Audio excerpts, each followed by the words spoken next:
We get a new fastest lap time. It's currently held by Marvin Mosa with a time of 9.3 seconds. That is a hell of a fast car and racer. We have a new second placer, that is Christian Pedro, and a third is Summer Rain Manila. And at fourth is Michael De Guzman, followed by Paul De Jesus at fifth. Sixth is Michael Valdez, and at seventh is Kaloy Caniga.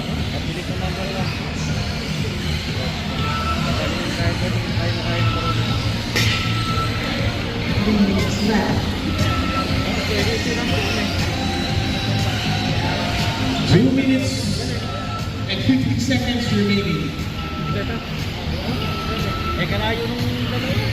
Still on the lead is Marvin Mosa. Now we have a new leader. It is Marvin Mosa. Followed by Chris San Pedro, and the third is Summer Rain Manila. Followed by Michael De Guzman, Paul De Jesus, Michael Valdez, and Kaloy Caniga.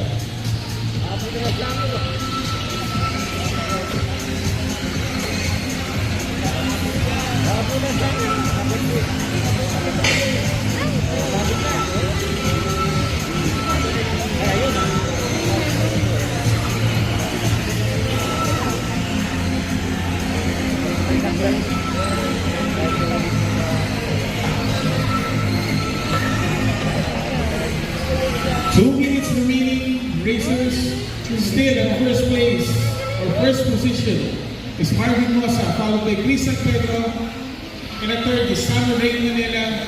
Fourth is Michael De Guzman. Fifth is Paul De Jesus, and at sixth is Michael Valdez.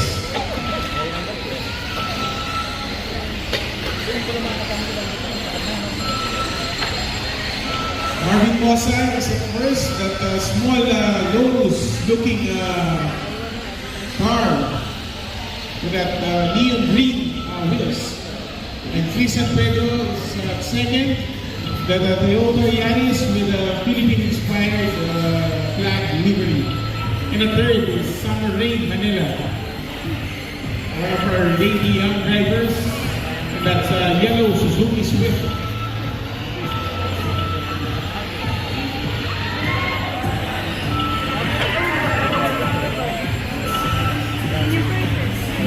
One minute left, racers.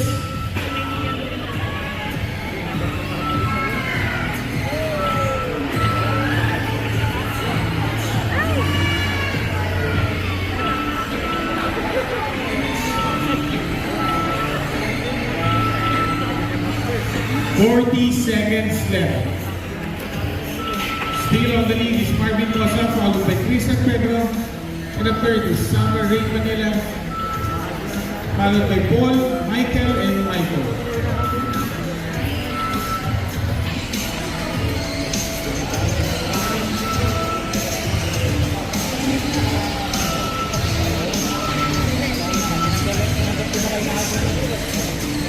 Ten seconds left.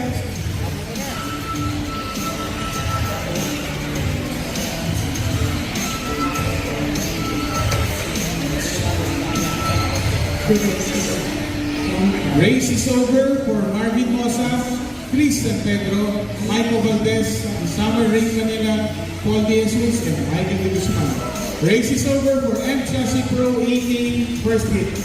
At first is Marvin Mosa, second is Chris San Pedro, third is Summer Rain Manila, fourth is Paul De Guzman, and Paul De Jesus, fifth is Michael De Guzman, and sixth is Michael Valdez, and at seventh is Kaloy Caniga.